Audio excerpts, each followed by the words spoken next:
I think it's very easy for people to say what they do and how they do it, but really understanding why we do what we do, I felt that was important for us to really justify our existence a little bit. If we can't verbalise or communicate why we're doing this in the first place, then how can we really expect the residents or the residents' families to resonate with that and there to be a synergy with what they believe they want out of a care home? We set up a series of focus groups, split into groups of our exec team, the general manager of the homes, the deputy managers, staff teams were sent questionnaires, and they were all asked a simple question: why do we exist? Why do we do what we do? When we actually started to consolidate those and align them in certain groups, they naturally fit under trust and responsibility and initiative. And it was very simple then to embed those three as being our core values. You're empowered to have initiative and do what you want to do. Be creative, be disruptive, change things if you don't think it's working. We want you to trust us as an organisation. We want our residents to trust us as an organisation, and we want our staff to feel that they're trusted. Be responsible, be accountable. If something goes well, take responsibility. If something goes wrong, take accountability. So our why was empowering people to live well today and to thrive tomorrow. Within the Berkley Care Group, responsibility is a big thing, and obviously you have a very big impact on their life and what's going to lead off from then. My responsibility is to ensure obviously the residents are living every day to their best and achieving what they can each day, because every day is different. When you live or work at Berkley, you'll find that we always think outside of the box, so we're all about new experiences and learning from each other, and that includes our residents as well. You could have some weird and wonderful ideas here, and the powers above, they're always on board, to make sure we stand out with the things that we do. I had to do a DVD and learn how to drive a canal boat, because it wasn't one that came with a driver. I had to learn how to do the locks. The residents were helping us moor the boats, stopping outside of pubs. It was a fantastic day. Moving into a care setting is quite scary, especially if they're new. You want to build that trust as soon as possible so they don't feel like they're alone. By them trusting you, you can remind them of things they used to have.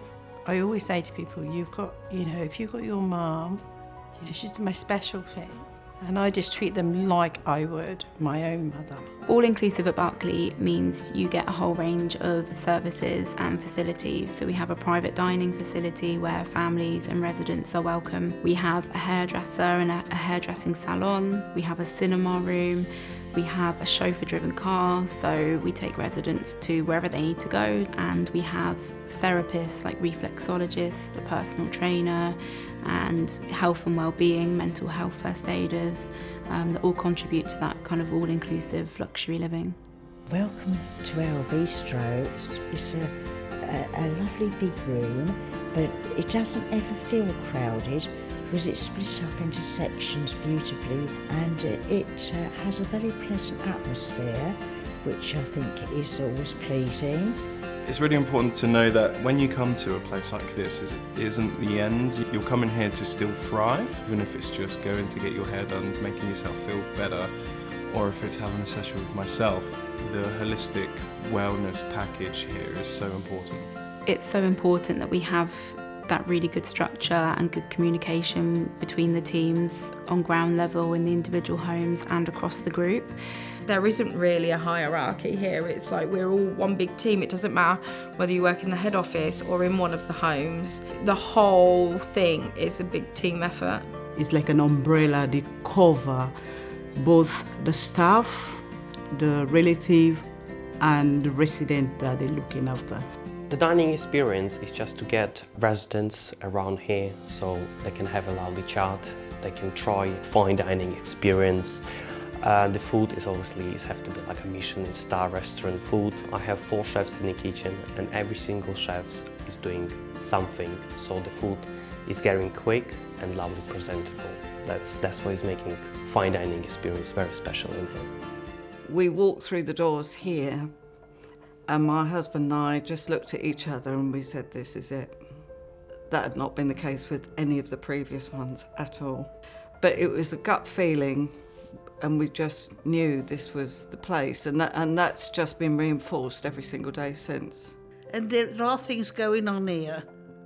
You can be involved in if you want. If you don't, I'm up there bingoing and do some great quizzes. We have some right fun. You know, that moment that we came in, listening to the singing and dancing and seeing how people were, you know, normally unable to move, suddenly were got up by one of the carers and they're moving because this music is getting them going, and the joy on their faces. This is my home now. When I say a home, it is. It's a family home. I've never, and I am being serious on this, never had so many aunties, uncles, brothers, sisters. Everybody kind of looks after one another. If they're on a down day, they come to help that person. There hasn't been a day or a moment where I've thought, gosh, I wish Mum hadn't come here. Not for a second.